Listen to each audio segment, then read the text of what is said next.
ضمنی سوال آپ سے پوچھنا چاہتا ہوں کہ سیدنا ابوبکر کا عہد ہو یا باقی کے جو ادوار ہیں صحابہ کرام کے، جب کوئی اجتماعی معاملے میں اختلاف آ گیا اور فیصلہ کرنے کی ضرورت پیش آئی تو یہ عمل ہوتا کیسے تھا؟ کیونکہ آج کے دور میں ہم دیکھتے ہیں پارلیمنٹ ہے، کمیٹیاں بنی ہیں، ووٹنگ ہوتی ہے. اس دور میں کیا معاملہ تھا؟ کیا کوئی رسمی طریقہ تھا؟ کیا کوئی لجنہ تھی، پارلیمنٹ تھی، کمیٹی تھی؟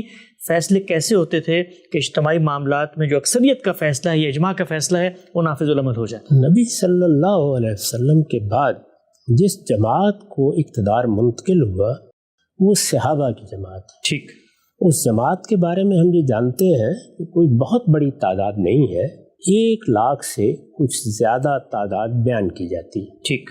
اس وقت ہمارے ہاں جو ایک حلقہ انتخاب بنتا ہے ہمارے ملک میں، اس میں بعض اوقات 4,00,000 سے زیادہ لوگ ووٹ دینے کے اہل ہوتے ہیں. جی. اس طرح کی ایک مختصر جماعت، اس جماعت کے افراد دوسرے علاقوں میں منتقل بھی ہو رہے تھے. جیسے جیسے فتوحات ہوتی چلی گئیں وہ دور دراز علاقوں میں بھی جا رہے تھے، لیکن ان کا ایک بڑا حصہ مدینہ ہی میں مقیم تھا. اچھا. رسالت مآب صلی اللہ علیہ وسلم کے دور میں لوگوں کو پابند کیا گیا تھا کہ وہ زیادہ سے زیادہ ہجرت کر کے مدینہ میں جمع ہو. یہ لوگ مدینہ ہی میں مقیم تھے اور ان کی قیادت تو کہا جا سکتا ہے کہ کم و بیش ساری کی ساری مدینہ ہی میں تھی. اچھا. میں عرض کر چکا ہوں کہ قیادت میں کون لوگ تھے، یعنی صحابہ کرام کی جماعت میں جو لوگ مسلمانوں کی قیادت کر رہے تھے ان کے نام ہم گنوا سکتے ہیں. 10-15 لوگ ہیں، یہی لوگ تھے جن کی طرف نگاہ پڑ سکتی تھی. اس وقت کے تمدن کے لحاظ سے جو کچھ ممکن تھا وہی ہونا تھا. اس زمانے کی پارلیمنٹ، اس زمانے کی مجالس، اس زمانے کے طریقے یہ نہ اس وقت ممکن تھے نہ ان کا تصور کیا جا سکتا ہے.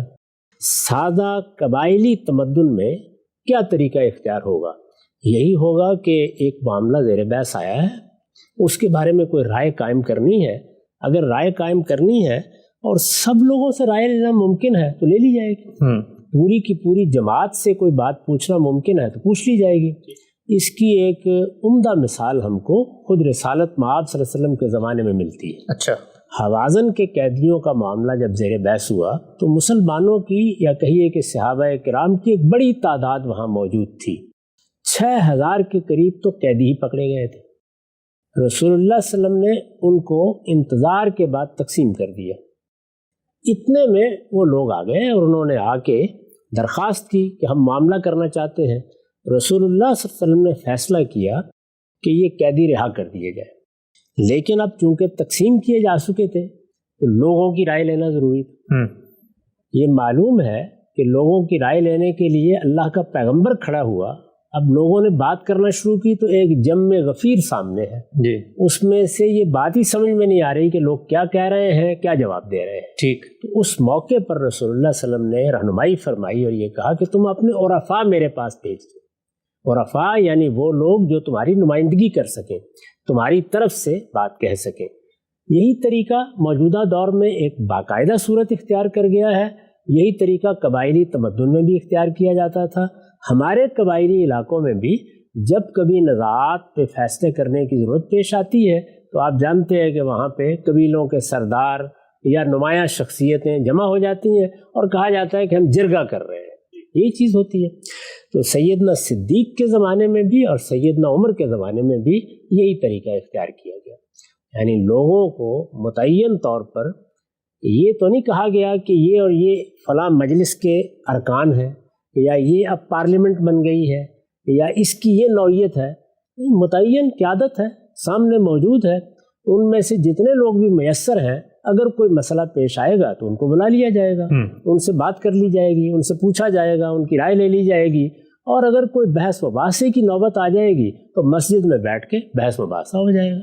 یعنی باقاعدہ کوئی اسمبلی کا ایوان تو نہیں بنایا گیا تھا. ٹھیک. اسی مسجد میں رسالت مآب صلی اللہ علیہ وسلم مجلس کرتے تھے، اسی مسجد میں بعد میں بھی مجالس ہوتی رہی. جی. تاریخ میں ان مجالس کا ذکر موجود ہے. اچھا. یہ تو ایک عمومی بات ہے. اب اس کے بعد اس سے آگے بڑھ کر بھی یہ سوال کیا جا سکتا ہے کہ ہم جو مثالیں پیش کر چکے ہیں یا اب جو مثالیں پیش کریں گے کیا ان میں سے ایک ایک کی تفصیلات ہمارے علم میں ہے؟ ایسا نہیں ہے.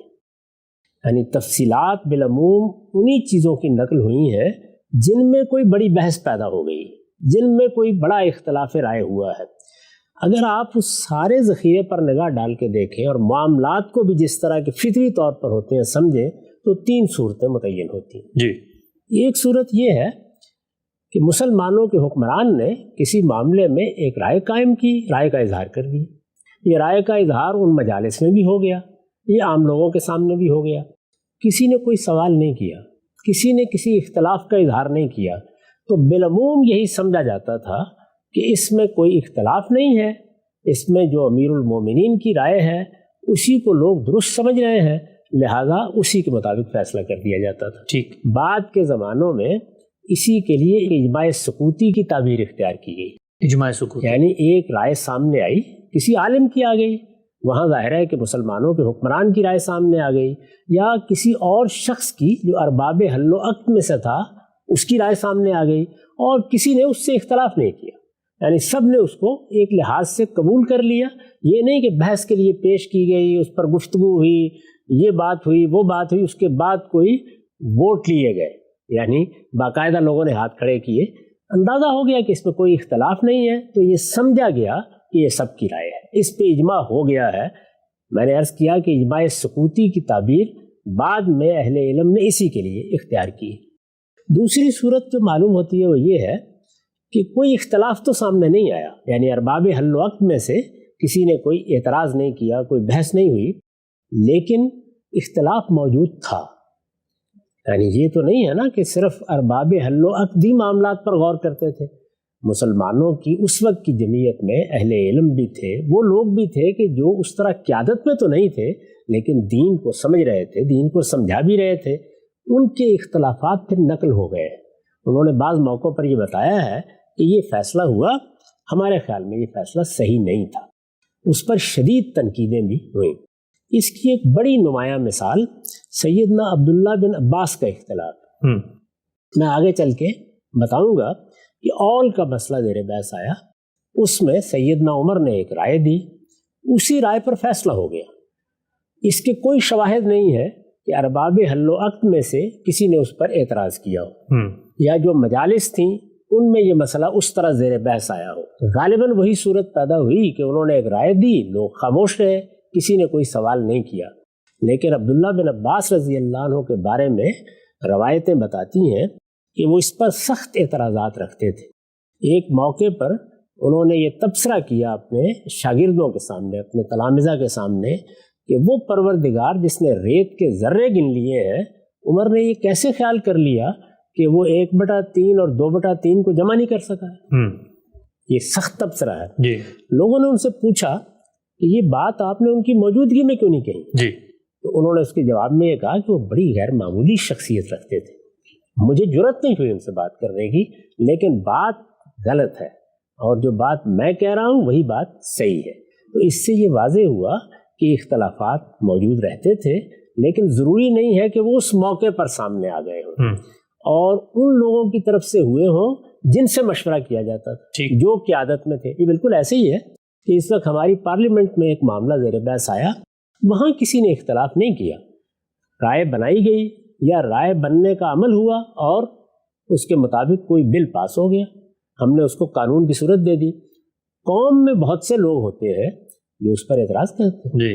ہمارے میڈیا میں اس پر بحث شروع ہو جاتی ہے، اسی طرح میں آپ اپنی رائے دینا شروع کر دیتے ہیں، آج کل وہ آراء سامنے بھی آ جاتی ہیں اور بڑی حد تک وہ ریکارڈ کا حصہ بھی بن جاتی ہیں، یعنی تاریخ میں وہ سب بھی ہو جائیں گی، بعد میں کوئی جاننا چاہے گا تو اخبارات میں اور دوسرے ذرائع سے اس کو معلومات بھی حاصل ہو جائیں گی۔